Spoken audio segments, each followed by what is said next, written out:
Assalamualaikum warahmatullahi wabarakatuh. Innal hamdalillah nahmaduhu wa nasta'inu wa nastaghfiruh wa min shururi anfusina may yahdihillahu fala mudhillalah wa may yudlil fala hadiyalah. Asyhadu an la ilaha illallah wahdahu la syarikalah wa asyhadu anna Muhammadan abduhu wa rasuluh. Qala Allah ta'ala fi Qur'anil Karim. A'udzu billahi minasyaitonir rajim. Bismillahirrahmanirrahim. Wa ma umiru illa liya'budu wa mukhlishina lahuddin hunafa wa yuqimus sholata wa yu'tuz zakata wa dzalika dinul qayyimah. Shadaqallahul adzim. Al-ayah. Puji syukur kehadirat Allah Subhanahu wa taala yang telah melimpahkan nikmat kepada kita, yakni nikmat iman, Islam dan kesehatan, sehingga kita masih bisa menjalankan ibadah kepadanya dengan keadaan sehat walafiat.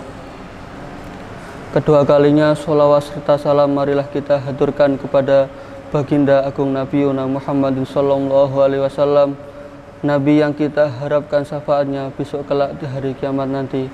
Biqauli Allahumma sholli ala sayyidina Muhammad.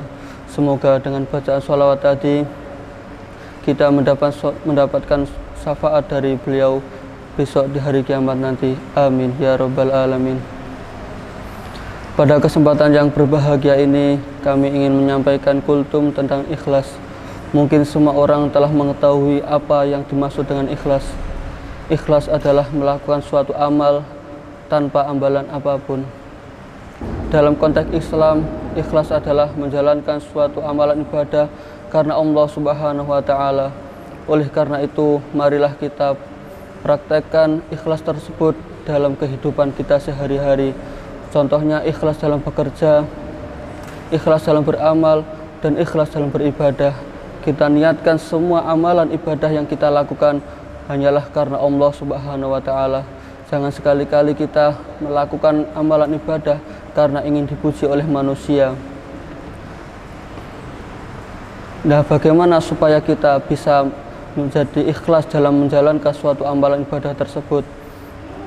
Caranya adalah ketika kita mau melakukan suatu amalan ibadah, contohnya sholat, kosongkan pikiran kita, kita fokuskan pikiran kita kepada Allah.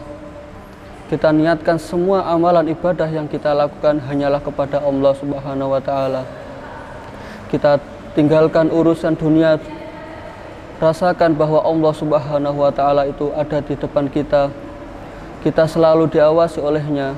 Dengan rasa tersebut kita menjalankan suatu amal ibadah insya Allah dengan rasa ikhlas. Karena termasuk syarat diterimanya amal adalah dengan rasa ikhlas. Sebagaimana firman Allah Subhanahu wa taala dalam Al-Qur'an surat Al-Ghafir ayat 14. A'udzu billahi minasyaitonir rajim. Bismillahirrahmanirrahim. Fa'budullaha mukhlishina lahuddin walau karihal kafirun. Artinya, maka sembahlah Allah Subhanahu wa taala dengan tulus ikhlas beragama padanya walaupun orang-orang kafir tidak menyukainya. Ayat di atas menerangkan pada kita tentang ikhlas dalam beragama. Karena dalam agama apabila tidak kita landasi dengan keikhlasan, maka suatu amalan ibadah tersebut tidak akan membekas pada hati kita. Oleh karena itu, marilah kita tanamkan ikhlas pada diri kita. Karena di dalam keikhlasan kita dalam menjalankan suatu amalan ibadah akan diberi keringanan dengan keikhlasan tersebut. Sebagaimana hadis yang diriwayatkan oleh Imam Muslim, A'udzu billahi minasyaitonir rajim. Bismillahirrahmanirrahim. An Abi Hurairah radhiyallahu anhu qala Rasulullah sallallahu alaihi wasallam, inna Allaha la yanzuru ila ajsamikum wala ila suwarikum walakin yanzuru ila qulubikum. Rawahu Muslim. Dari Abi Hurairah radhiyallahu anhu berkata, Rasulullah sallallahu alaihi wasallam pernah bersabda, inna Allaha la yanzuru ila ajsamikum, sesungguhnya Allah Subhanahu wa taala itu tidak melihat dari bentuk tubuhmu, wala ila suwarikum, dan Allah Subhanahu wa taala itu juga tidak melihat dari ketampanan wajahmu, walakin yanzuru ila qulubikum, tetapi Allah Subhanahu wa taala itu melihat dari keikhlasan hatimu dalam menjalankan suatu amalan ibadah karenanya. Oleh karena itu telah jelas bahwa dalam suatu amalan ibadah, ikhlas adalah menjadi ukuran sebesar apa pahala yang kita dapatkan. Semakin kita ikhlas dalam menjalankan suatu amal ibadah, maka akan semakin besar pula imbalan yang akan kita terima. Semakin murni kita menjalankan suatu amal ibadah, maka akan semakin bermakna di sisi Allah Subhanahu wa Ta'ala. Oleh karena itu Ibnu Qayyim tak heran memberikan perumpamaan dalam perkataannya, jika amal itu bermanfaat jika ilmu itu bermanfaat tanpa amal, maka tidak mungkin Allah Subhanahu wa Ta'ala mencela pendeta ahli kitab. Jika ilmu itu bermanfaat tanpa keikhlasan, maka tidak mungkin Allah Subhanahu wa Ta'ala itu mencela orang-orang munafik.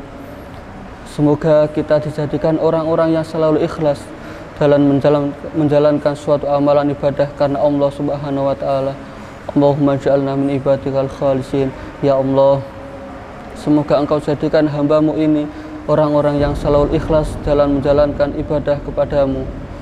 Sekian dari kami, apabila ada tutur kata yang kurang berkenan, kami akhiri.